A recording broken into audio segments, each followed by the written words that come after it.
ikutin sampai habis karena siapa tahu kalian bisa ambil satu macam visa yang dari 8 ini kalian dapat lebih banyak dibanding orang Belanda. Mantep kan?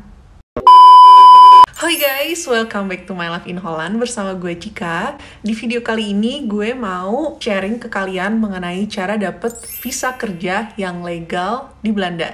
Jadi kalau kalian tertarik dengan topik ini, jangan di skip videonya, diikutin terus ya sampai habis.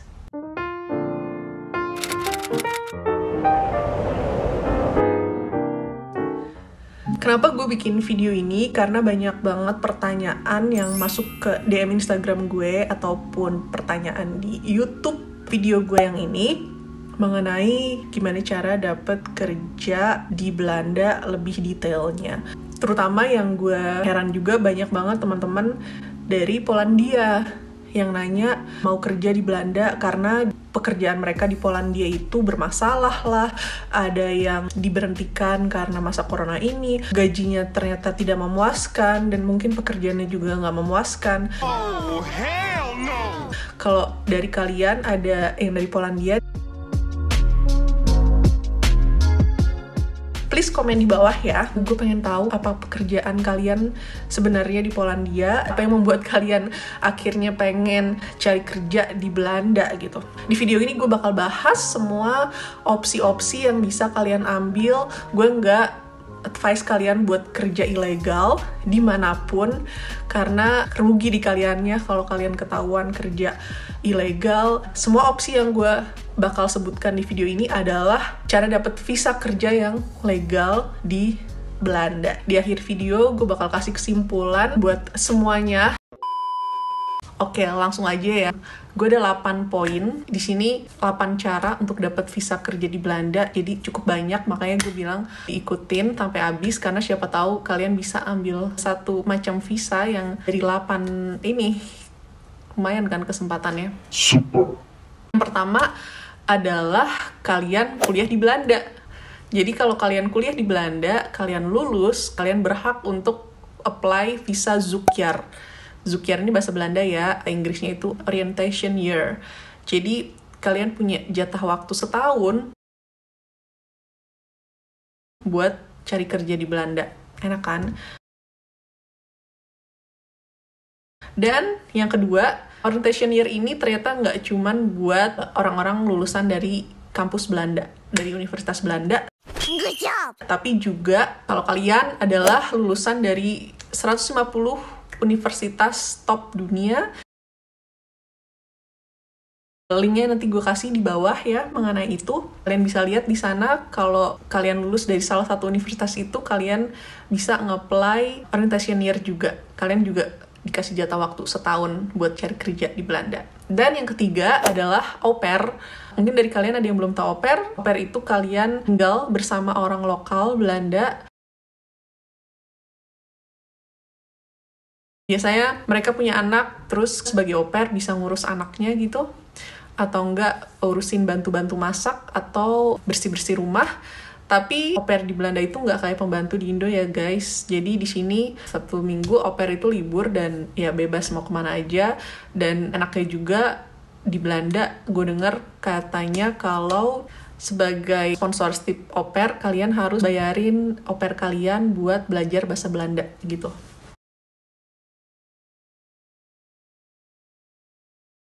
Untuk lebih lengkapnya mengenai au pair, gue taruh linknya di bawah juga ya, jadi kalian bisa baca lebih detail lagi mana itu. Terus di Belanda juga ada visa for catering employee, tapi catering employee di sini tuh maksudnya cuman cook sama chef ya, buat restoran Asia. Tekankan lagi untuk restoran Asia. Jadi orang Belanda tuh banyak yang suka makanan Asia ternyata ya guys. Di sini banyak restoran Indonesia, Thailand, Jepang, Vietnam, One eternity later. India, restoran-restoran Asia, pokoknya di situ kalau kalian punya keahlian memasak dan kalian nge-apply ke salah satu restoran mungkin untuk jadi pemasak dan kalian diterima, kalian bisa dapat visa catering employee ini. Tapi sekali lagi ya, ini cuma buat cook sama chef. Jadi kalau kalian nge-apply waiter, ini visa ini nggak berlaku, cuma bisa untuk yang masak di restoran Asia. Nah, selanjutnya itu yang gue denger pemerintah Belanda dan pemerintah Indonesia itu kerjasama untuk pengiriman perawat.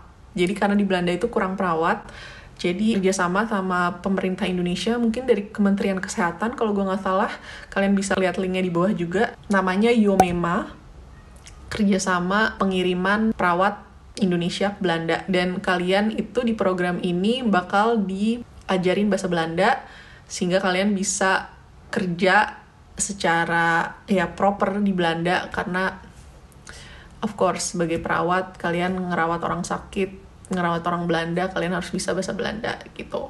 Nah, kita menuju ke nomor 6, yaitu kalian bisa kerja di Belanda kalau kalian punya pacar atau menikah dengan orang Belanda. Kalau kalian punya partnership visa sama orang Belanda, itu otomatis kalian bisa kerja apapun, terserah kalian. Tapi gue nggak saranin ya kalau kalian mau cari pacar orang Belanda cuman buat bisa kerja di Belanda. Enggak ya guys, ini buat kalian yang udah punya pacar atau kalian udah menikah dengan orang Belanda. Wait, tunggu dulu. Dan ini ternyata bukan cuma orang Belanda, ternyata orang Eropa. Jadi kalau kalian punya pacar orang Eropa, punya suami orang Eropa, kalian ada hak buat kerja di Belanda apapun.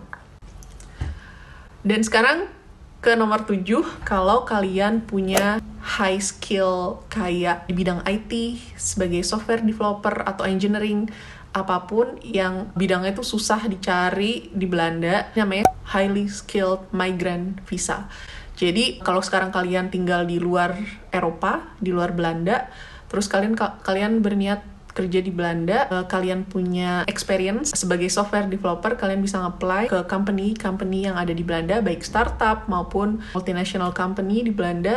Prosesnya biasanya online aja. Kalau company di Belanda suka, mereka akan hire kalian, mereka akan sponsorin kalian buat tinggal di Belanda gitu. Kenapa cuma highly skilled migrant? Karena di Belanda itu kalau company mau hire orang dari luar Eropa itu mahal, guys. Jadi harus yang skillnya jarang di Eropa, di Belanda, baru mereka mau hire orang luar Eropa. Jadi kalau kerjaan yang simple, kerjaan kasar, biasanya company mikir-mikir karena mereka lebih memprioritaskan hire orang Eropa, lebih murah. Well, ya, pokoknya kalau kalian punya skill sebagai software developer atau engineering atau apapun yang jarang ditemuin di Belanda dan high demand di Belanda, kalian bisa di-hire dari company di Belanda langsung sini, semua dibiayain, biaya kesini, biaya sponsor. Mantep. Dan oh iya, kelebihannya adalah kalian bisa dapat 30% tax ruling. Jadi di sini kan kalau kerja dipotong pajak, itu pasti pajaknya besar. Tapi kalau kalian itu masuk ke dalam highly skilled migrant visa ini, kalian nggak perlu bayar 30% pajak.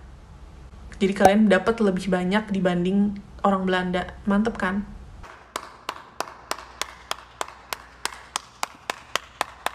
Iya, mantep banget. Lebih banyak dapatnya. Dan yang terakhir, nomor 8 adalah startup visa. Nah, di sini kalau kalian punya ide yang brilliant, yang bisa menguntungkan Belanda, unik, banyak persyaratannya, detailnya kalian bisa cek di description box untuk detail-detailnya mengenai jenis bisnis apa sih yang bisa membuat kalian bisa tinggal di Belanda gitu loh. Jadi kalau kalian punya startup visa, kalian punya bisnis, ada ide bisnis yang menarik, kalian bisa kerja di Belanda. Well, kerja di perusahaan startup kalian sendiri gitu. Jadi segitu 8 tipe visa yang kalian bisa gunakan buat bekerja legal di Belanda. Gue saranin ke kalian kalau kerja ke luar negeri itu sebaiknya legal ya guys, karena kalau nggak legal ribet ke depannya, kalian bisa dideportasi kan, sayang gitu ya. Jadi gue saranin kalian mesti legal kerja di Belanda. Buat teman-teman yang di Polandia, ini gue sebenarnya bukan expert di bidang rekrutmen dan bla bla bla. Gue cuman seseorang yang kerja di Belanda juga sebagai software developer. Buat cari kerja di Belanda buat orang luar Eropa itu lebih susah guys, karena seperti yang tadi gue jelasin, company di Belanda itu kalau mereka hire orang di luar Eropa, mereka harus bayar ekstra mahal. gitu. Kalau untuk pekerjaan yang simple, mereka lebih memprioritaskan orang Eropa, orang Belanda atau orang Eropa. Yang tadi gue mention juga, di Belanda itu terkenal misalnya orang Polandia, orang yang berkeluarga negaraan Polandia ya guys, itu kerja metik apel gitu di farm. Kayak gitu-gitu. Terus orang Romania, Eropa Timur, itu banyak kerja kasar di Belanda. Tapi jarang banget gue denger orang luar Eropa, itu lebih susah. Kecuali kalau kalian udah tinggal di Belanda, udah menikah, udah partnership sama orang Belanda, kalian bisa kerja apapun, kerja kasar, kerja apapun di Belanda, kalian legal, kalian bisa gitu. Nggak mendapatkan visa seperti yang tadi gue sebutkan di atas, itu hitungannya ilegal kerja di Belanda. Jadi gue saranin kalau kalian bisa masak, kalian bisa coba visa catering employee yang gue bilang tadi. Kalau kalian tertarik juga jadi au pair, mungkin kalian bisa nge-apply buat jadi au pair di Belanda. Gue kasih linknya mungkin buat step-stepnya jadi au pair di Belanda. Ya begitu guys saran dari gue. Kalau dari kalian ada pertanyaan atau ada ide-ide lain yang di luar 8 tipe visa yang tadi gue jelasin, silakan komen di bawah. Semoga bisa ngebantu kalian buat bisa kerja legal di Belanda gitu ya guys. Semangat buat kalian semua yang lagi cari kerja dimanapun kalian, semoga dimudahkan. Mungkin next time gue bakal bikin video juga mengenai cara cari kerja IT di Belanda, karena gue di bidang IT, gue kerja sebagai software developer di perusahaan di Amsterdam. Itu bidang yang lebih gue kuasai. Jadi kalau kalian suka dengan video-video mengenai hidup di Belanda atau mengenai pekerjaan, cari kerja di Belanda, apapun tentang hidup di Belanda, jalan-jalan di Belanda, silakan diklik tombol subscribe. Dan kalau kalian suka dengan video ini, please like dan juga share ke teman-teman kalian atau keluarga kalian yang mungkin aja lagi mau cari kerja di Belanda. Semoga video ini bermanfaat. Semangat terus untuk cari kerja, untuk masa depan yang lebih baik. Jangan cepat down, jangan cepat nyerah.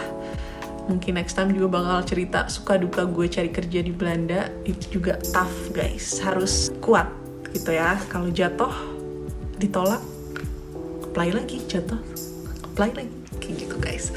Oke, gue gak mau panjang-panjang lebar. Sampai ketemu aja ya di vlog selanjutnya. Doei!